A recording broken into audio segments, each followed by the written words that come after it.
내가 그냥 이 죽기 전까지 네. 이 생을 다하는 동안 책을 좀 많이 읽으면 좋지 않을까. 네. 그래서 어릴 적부터 좀 문학소녀 같은 네, 네. 기질이 있어서 네. 죄송하지만 좀 모범답안 같은 얘기를 들은 것 같아서. 아,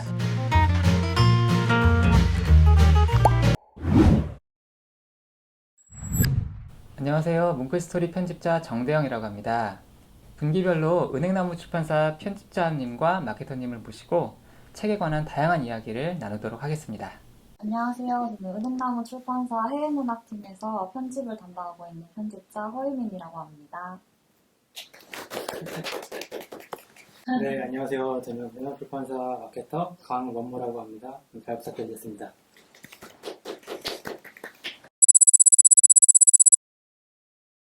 많은 사람들이 특히 책을 좋아하는 분들은 나는 직업을 가지면 편집자가 되고 싶어 또는 출판사의 마케터가 되고 싶어 이런 꿈을 꾸는 분들이 많은 걸로 알고 있거든요. 근데 그 꿈을 이루신 두 분을 모시게 돼서 저는 영광으로 생각을 하고요. 편집자가 언제부터 되고 싶으셨는지 궁금하거든요. 네, 사실 제가 대학교에서 국문과를 전공했는데요. 네. 국문과 학생들 한 번쯤 출판사 취직을 좀 꿈꿔보는 그렇죠. 것 같아요. 네, 사실 그때부터 출판사에서 편집자로 한번 일해보면 좋겠다라는 막연한 생각을 가지고 있었는데 네. 사실 어릴 적부터 좀 문학소녀 같은 네, 네. 기질이 있어서 네. 네, 책도 되게 좋아했고 전공도 국문과였고 그래서 적성에 맞지 않을까 싶어서 네. 지원을 했는데 합격이 돼서 네. 네, 다행스럽게도 편집자로 네. 일했습니다. 그 출판사의 마케터라는 그 직업이 좀 특별할 거라고 생각이 되는데요. 네. 어떻게 마케터가 되셨는지 궁금합니다. 마케터가 이제 어떻게 하면 될 수 있을까라는 질문을 이제 주신 것 같은데, 일단은 저도 어쨌든 간에 책을 좀 좋아하는 사람 중에 그냥 한 명이었던 것 같아요. 저도 유민 씨와 마찬가지로 국문과를 졸업을 네. 했고, 그냥 막연하게 책을 항상 그냥 좀 재미있게 읽어왔고, 네. 내가 그냥 이 죽기 전까지 네. 이 생을 다하는 동안 책을 좀 많이 읽으면 좋지 않을까 네. 이런 생각을 했었는데 첫 시작은 저도 원래 편집자로 시작을 했었거든요. 네. 아무래도 출판업계에 들어오면은 아마 많은 분들은 처음에 편집자를 먼저 생각을 하실 것 같아요. 근데 하루 종일 좀 활자를 보고 있는 그러한 저의 모습이 조금 맞지 않는다라고 저는 느꼈던 것 같아요. 네. 그러다 보니까 뭔가 그러면 출판업계에서 좀 활동적으로 할 수 있는 뭔가 직종이 당연히 있을 텐데 하니까 바로 옆에 마케터라는 게 있더라고요. 네.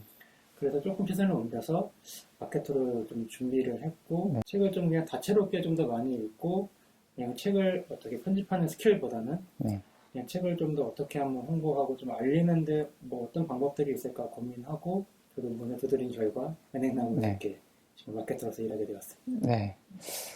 죄송하지만 좀 모범답안 같은 얘기를 들은 것 같아서 네. 꼭 국문과를 가야 되는 거는 그건 아니죠? 전혀 아니죠. 네. 네. 그건 아니겠죠? 네, 아마 네. 지금 저와 같이 일하고 있는 마케터 분들 중에 국문과는 지금 저 한 명밖에 아, 그런가요? 없습니다. 네, 오히려 뭐 경영이라던가 아니면은 뭐 문화 콘텐츠나 아니면 뭐 영상 그쪽을 오히려 전공하시고 마케터를 보신 분들 많은 것 같아요. 네. 좀 희망적인 말씀이네요. 네. 이제 허유민 편집자님께 본격적으로 정말 궁금한 질문 하나 드리고 싶은데요. 해외 문학 파트를 담당하신다고 들었어요. 네. 그 해외 문학 파트의 경우에 이제 그 해외 문학 서적을 어떻게 출간을 하는지 그 과정이 독자들이 정말 궁금하거든요. 예. 네. 설명해 주실 수 있으실까요? 네네. 예. 먼저 해외 문학 같은 경우는 국내 문학과는 다르게 이렇게 원서가 존재하잖아요. 그럼 그 원서를 먼저 찾는데 원서를 보는 방법은 이제 아마존이라 아주 좋은 도구가 있어요. 그래서 아마존 차트에서 이제 베스트셀러 목록을 한번 쭉 살펴보고 뭐 작가가 이제 좀 문학상을 많이 받았거나 유망한 작가 또는 이제 줄거리가 상당히 흥미롭고 좀 재미있는 책 또는 뭐 넷플릭스 영화가 된다거나 막 그런 소식이 들려오는 책들을 이제 집중적으로 살펴봐요. 그래서 그 책을 선택을 하면 이제 에이전시라는 곳에 저희가 문의를 해서 에이전시는 이제 책을 판권을 관리하는 곳이죠. 그래서 거기서 판권을 문의하면 판권이 살아있다고 하면 이제 저희가 원고를 받아서 검토를 해요. 이 원고가 뭐 일본어일 때도 있고 영어일 때도 있는데 그런 부분을 이제 저희가 검토를 하면서 괜찮다 싶으면 이제 계약을 하죠. 네. 근데 거기서부터 이제 아직 초반인 거예요. 네네. 초반에서 계약이 진행이 되고 오퍼라는 것을 해요. 말하자면 이제 경쟁이죠. 네. 이 책을 많은 출판사들이 하려고 하면 이제 경쟁이 붙어서 저희가 최종 오퍼 승인을 받고 거기서부터 계약이 이제 진행이 되는 거예요. 네, 그래서 이제 계약이 되면 그때부터 이제 번역을 맡기고 네. 번역가가 번역을 해주시면 제가 이제 편집을 하죠. 오퍼로 치열한 경쟁을 해본 적이 있으세요? 네네. 그래서 웬만하면 그 편집자들도 사실 본능이 비슷하거든요. 네. 사람들이 이건 정말 재미있고 네네. 독자들에게도 많은 관심을 받을 것 같다 하는 책은 사실 비슷해요. 그래서 네네. 경쟁이 대부분 좀 있는 편인데 그럴 때는 이제 좀 누가 더 많은 많은 선입견을 돈을 많이 줄 수 있느냐. 그렇죠. 선입견 제시하느냐가 중요하죠. 네. 생생한 저번 주 현장을 들을 수 있어서 네네. 재밌네요. 그럼 반대로 네. 내가 괜찮아서 딱 컨택을 했는데 판권은 살아있는데 아직 오퍼가 없는 그런 경우도 있었나요? 네네, 그럼요. 그러면은 저희가 이제 오퍼를 한다고 하면 거기서 이제 다른 출판사들에게 연락이 가요. 네. 이 출판사에서 오퍼를 넣었으니 오퍼 마감일 잡혔으니 넣으시겠냐고 이제 물어보는 거죠. 네네. 그래서 결국은 저희가 먼저 해도 다른 출판사가 참여를 하면 다시 경쟁이 시작이 되는 거예요. 연락을 안 하면 안 되나요? 연락을 자기네들은 더 이득을 얻어야 돼서 그런 네네. 거죠? 좀 다른 출판사도 공평하게 검토 기회가 가야 하기 때문에. 너무 재밌네요. 생생한 해외문학 출간 과정을 제가 들을 수 있어서 유익한 시간인 것 같습니다. 해외문학을 출간한다라는 게 되게 재밌는, 어찌 보면 되게 신기한 특별한 경험일 것 같은데, 아까 이제 해외문학 출간하는 과정은 오퍼를 넣고 경쟁하는 게 참 재밌게 생각이 되고요. 또 한 가지 제가 궁금했던 거는 뭐냐면, 그 해외문학의 책 표지 디자인은 도대체 누가 정할까? 이게 되게 좀 그게 궁금하더라고요. 네. 해외문학 단행본 책 표지는 어떻게 정해지는 건가요, 디자인이? 보통 해외문학은 해외에서 한번 출간되는 거니까 원서 표지가 존재를 하고요. 저 원서 표지를 보고 한국 독자들에게 좀 어울릴 만한 책인지, 분위기의 정서에 맞을 책인지를 한번 살펴보고 그러면 원서 표지를 사용하고요. 아니면 이제 국내에서 저희 이제 회사 디자이너분이 새롭게 디자인을 하시는데요. 보통은 원서보다는 국내에서 새롭게 하는 경우가 많아요. 왜냐하면 그 원서 표지는 아무래도 그 나라의 분위기에 맞는 표지잖아요. 네, 그래서 그보다는 좀 한국에 더 맞는 표지를 사용하는 편이고, 그리고 원서 표지는 좀 나라별로 특징이 있어요. 예를 어떤 들어서 특징이? 미국 같은 경우는 인물 사진, 리얼한 사진을 배경에 깔거나 이렇게 레터링 위주로 하는 편이고요. 일본 같은 경우는 그 책 내용에 있는 상당 소재, 디테일한 부분을 주로 사용을 해요. 예를 들어서 제가 작년에 편집했던 유랑의 달 같은 경우는 원서 표지는 아이스크림 사진이었어요. 왜냐하면 주인공 둘이 아이스크림을 먹는 장면이 있거든요. 그래서 상당히 중요한 아이템이기도 해서 아이스크림 사진 올라왔는데 저희가 이제 그거를 사용하려고 할 때는 이거는 그 책 내용을 모르는 독자들의 경우 뭔지 잘 모를 수 있다. 그래서 그냥 새롭게 남녀의 이미지를 저희가 사용을 해서 바꾼 적도 있고요. 그래서 대체로 표지는 내부 회의를 통해서 결정이 된 것 같아요. 일본 같은 경우는 표지가 좀 어떤 경향이 있나요? 일본 문학 같은 경우? 네, 일본 문학 같은 경우는 아까 말씀드렸듯이 책 속에 상당히 디테일한 어떤 소재나 아이템 같은 거 위주로 많이 하는 편이고 또 의외로 그 일러스트 같은 것도 많이 사용해요. 좀 만화적인 일러스트도 많이 사용되는 편이고요. 또 일본 후가공에 공을 많이 들이는 편이라서 박이라든지 뭐 홀로그램 코팅이라든지 이런 걸 좀 많이 활용한 것 같더라고요. 우리나라 같은 경우에는 제목과 이 책의 분위기가 되게 찰떡같이 딱 맞으면은 확실하게 좀 뭐랄까 좀 주목도가 많이 생기는 것 같고 우리에게 좀 관심이 많이 생기는 것 같아요. 우리나라는 제목이 주는 그 임팩트가 되게 강한 것 같거든요. 그러다 보니까 이 제목과 이 상품적인 어떠한 느낌을 가진 이 제품, 어떻게 보면 책도 하나의 제품이니까 제품의 이미지가 좀 어색하거나 좀 결이 좀 다르다고 느꼈을 때 좀 잘못되었다. 이 책은 좀 어울리지 않는다라는 독자들의 반응이 바로 좀 오는 편이에요. 네. 번역을 해야 되잖아요. 네. 그 번역가의 역량이 참 중요할 것 같은데 번역 문제는 어떻게 해결을 하시는지 궁금하거든요. 네, 보통 보시면 영미 문학에는 2분, 뭐 일본 문학에는 2분 이렇게 좀 리스트가 어느 정도 있어요. 네, 많이 작업을 하시고 네. 또 이제 번역의 질도 어느 정도 검증이 되신 분들이 있기 때문에 이제 그분들에게 이제 의뢰를 드리는 편이고요. 그 소설의 그 분위기와도 좀 맞추는 편이에요. 예를 들어서 이 소설이 뭐 배경이 뭐 6, 70년대고 추리 소설이고 주인공이 남자다. 이러면 이제 주로 남성 번역가님께 의뢰를 드리는 편이고요. 아니면 이건 조금 소프트한 편인데 주인공이 여성이고 감정선이 중요하다라고 하면 여성 번역가님께 의뢰를 드리는 편이에요. 네. 그러니까 단순히 뭐 어떤 번역가가 뭐 실력이 좋다 이거를 떠나서 그 책의 분위기도 항상 고려를 하는 편이고요. 네. 네. 되게 새로운 정보네요. 네네. 네. 돌이켜보면 작년 한 해는 좀 유례없는 한 해였던 것 같아요. 그래서 작년 2월까지만 해도 코로나가 지금처럼 이렇게 많이 확산되진 않았는데 그때부터 뭐 도시가 봉쇄가 되고 국경이 폐쇄되면서 점점 심각성을 느꼈던 것 같아요. 그래서 그 이후로는 한국에서는 마스크 대란도 있었고요. 그때 막 KF94 정말 구하기 어려웠었잖아요. 네, 그런 일도 있었고 또 업무적으로도 저희가 이제 해외 에이전시나 뭐 이런 분들과 소통을 하다 보니까 재택근무에 들어간 뭐 영국, 미국 이런 곳에서는 답장이 늦어지기도 하고 그런 업무적인 고충도 좀 있었던 것 같아요. 네. 네. 마케터로서도 어려움이 참 많으셨을 것 같은데.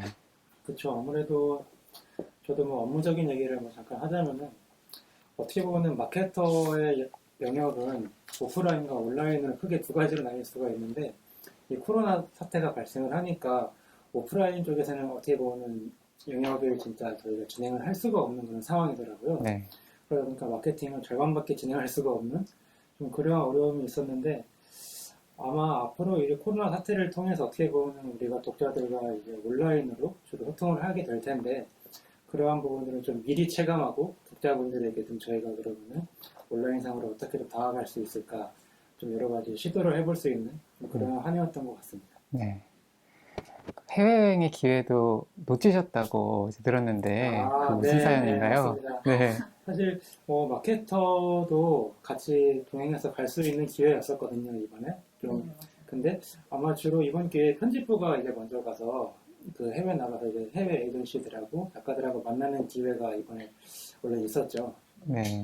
안 그래도 그 작년 2월에 대만 국제도서전이 열릴 예정이었거든요. 그래서 저를 포함해서 다른 편집자분, 마케터분 이제 함께 가기로 했는데 아깝게 취소가 됐어요. 네, 그래서 정말 아쉬웠어요. 네. 가고 싶었는데.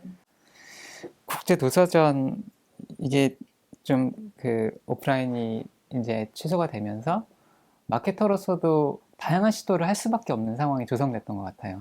네, 맞습니다. 사실 네. 그러니까 저희가 그동안 당연하게 그냥 어떠한 국제도서전, 뭐 서울국제도서전 하면은 당연하게 오프라인에 이제 매대를 마련하고 프로젝트에서 이제 각각 다른 출판사들이 자신의 책들 직접 독자들과 만나면서 소개도 하고 또 저희가 어떻게 보면 직접 출판사지만 또 책을 독자들에게 한번 판매도 해보고 또 이제 마주하면서 그쪽에서 또 현장감도 얻고 이러한 것들을 사실 수년 동안 그냥 당연하게 진행을 해왔었는데 이번에 갑작스럽게 코로나 사태가 딱 터지고 나니까 아마 국내 출판 업계 전체가 아마 되게 좀 당혹스러움이 많이 컸던 것 같아요. 그러다 보니까 그럼 이 부분을 분명히 진행은 또 어떻게든 해야 되는 상황이고 하다 보니까 이제 뭐 대한출판협회에서도 그러면은 온라인에 그러면은 매대를 만들어서 한번 홍보를 해보자라고 했어서 저희가 뭐 작가와의 만남도 다 뭐 줌이라든가 아니면 인스타그램 라이브로도 진행을 했었고 또 독자를 소수만 모셔서 그 현장감을 그냥 있는 그대로 한번 송출을 또 해보기도 하고 이런 다양한 시도들을 했었는데 아직은 좀 부족한 면이 좀 있지 않았나 이런 생각을 하는데 아마 앞으로는 이러한 부분들도 이제 오프라인보다는 온라인 쪽에 조금 더 훨씬 더 다양하고 조금 더 다채롭게 진행될 수 있지 않을까 생각합니다. 그 줌을 통해서 작가를 모신 거죠? 네네 맞습니다. 그래서 이러한 지금 형태와 같이 작가분들과 이제 뭐 편집자라든가 뭐 마케터도 같이 나와서 이제 뭐 책에 대한 얘기도 해보고 아니면은 저희가 조금 색다르게 해보자고 작가님과 같이 맥주를 한 잔 마시면서 네. 좀 허심탄회하게 이번 책에 대해서 좀 아쉬운 부분이라든가 네. 아니면은 뭐 앞으로 작가님께서 뭐 또 계획하고 계신 책에 대해서도 뭐 간단하게 얘기해보고 좀 그런 재미나 좀 독특한 부분들을 같이 얘기해보는 시간들을 가졌던 것 같아요. 네. 작년에 코로나 때문에 본의 아니게 집콕 생활을 네. 저도 그렇고 많은 분들이 이제 그 언택트를 강요를 받으면서 생활하셨는데 편집자분과 마케터분은 그렇게 좀 집에 혼자 있는 시간에 좀 어떤 책들을 즐겨 읽으셨는지 되게 궁금하더라고요. 저는 그 예스24 북클럽을 구독을 해서 읽고 있는데요. 네. 그래서 거기 보면 아무래도 저는 이제 문학을 편집하는 사람이다 보니까 문학도 좋지만 좀 다른 책들을 많이 읽어보고 싶을 때가 있어요. 네. 그래서 거기서 에세이도 찾아서 읽고 경제 경영서도 가끔 읽을 때도 있고 그렇더라고요. 그래서 그러니까 제가 늘 업무적으로 하는 외의 부분을 좀 더 집중해서 책을 많이 살펴보는 편이에요. 네. 저 같은 경우에는 마케터다 보니까 네. 책도 물론 많이 읽지만은 조금 문학의 트렌드를 네. 접하기 위해서 넷플릭스를 많이 봤던 것 같아요. 아, 네. 그렇죠. 네, 뭐 주로 뭐 어떤 작품들, 예. 근데 이번에 뭐 최근에 개봉했던 그 리팽도 엄청 흥미롭게 지금 네. 보고 있는 중이고요. 네. 뭐 그다음에 브리저튼이라고 네, 네. 그 학류층 문화를 다룬 네. 최근에 그 드라마도 엄청 재미있게 봤었고 그다음에 근데 말하다 보니까 다 흑인들이 좀 나오는 영화나 드라마였다는 생각이 들기도 하고 네, 네. 어떻게 보면 집콕을 하는 동안에 저 같은 경우는 약간 제가 아무래도 이 출판업계에 있다 보니까 책과 좀 거리감을 분명히 두고 싶었던 점이 있던 것 같아요. 너무 그 활자체만 너무 접하시다 보니까 네, 피로감 텍스트에서 때문에. 조금 약간 벗어나자 네, 라는 네. 좀 생각을 했던 것 같습니다. 이제 작년 하반기에 조지 플로이드 흑인 사건과 미국 대선이 좀 얽혀 있었던 것 같은데, 그 사건이 일어나고 나서 좀 더 흑인 서사에 대해서 사람들이 좀 관심을 갖게 되지 않았나? 이런 생각을 하는데, 편집자님은 어떻게 생각하시는지. 네, 말씀하신 대로 확실히 그 작년 미국 대선 전에 그 트럼프 정권 때 좀 인종차별이나 그런 부분이 좀 많이 나타났던 것 같아요. 네. 원래도 뭐 인종차별 항상 존재했고 뭐 조지 플로이드 같은 사건도 많이 반복돼 왔지만 그 코로나 사태라는 점 그리고 그 트럼프 정권 하에 그 인종차별이 조금 심각해졌다는 점이 같이 결합이 돼서 많은 파장을 일으켰던 것 같아요. 그래서 확실히 이런 부분도 문학에 좀 영향을 미쳐서 그 좀 소수자들의 이야기, 그동안 우리가 주목하지 않았던 아프리카계 이야기들이 이제 많이 좀 올라오게 된 것 같은 부분이 있어요. 네. 네. 그들이 어떻게 보면 그동안에 세계적으로 주목받지 못하거나 조금 인종적으로 차별받아온 분명히 사실이 있잖아요. 역사가 있고.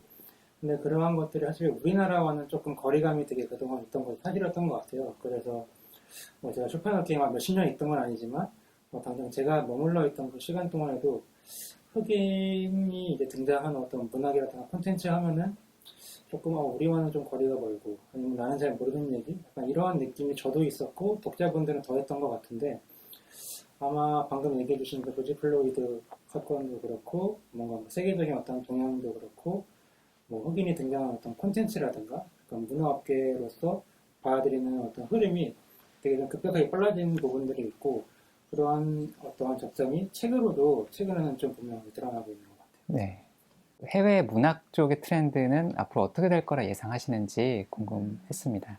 네, 그래서 그 미국 대선도 그렇고 조 바이든 대통령의 어떤 입장도 그렇고 최근 문화적으로도 좀 그동안 주목받지 못했던 소수자들의 이야기에도 집중을 하는 그런 트렌드로 나아가고 있는 것 같아요. 그래서 환경도 그렇고 인종차별적인 문제나 뭐 여성소사 관련해서 소수자들에게 집중을 하는 흐름인데 이게 문화 출판 시장에도 그대로 반영이 되어서 예전에는 뭐 아마존 차트 탑 10에 주로 백인들의 이야기가 많았다면 요새는 탑10 중에 한두 개가 이제 뭐 흑인 서사이거나 그런 식으로 많이 변해가는 추세이거든요. 네. 네.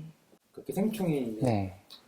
수상한 부분이 아무 단쪽을 보여주는 예가 아닌가 싶어요. 그리고 최근에 그 미나리라는 영화 같은 경우 영화도 최근에 전 세계적으로 지금 이슈와 관심을 받고 있는데 어떻게 보면 이 세계의 수많은 국가 중에 우리나라가 사실 되게 작은 나라임에도 불구하고 주목받는 이유는 분명히 세계적으로 어떠한 단순히 백인이 아니라 백인 외의 다른 문화 그리고 다른 인종에 대한 관심이 분명히 높아졌다고 하는 어떻게 보면 반증이라고 할 수 있을 것 같고요.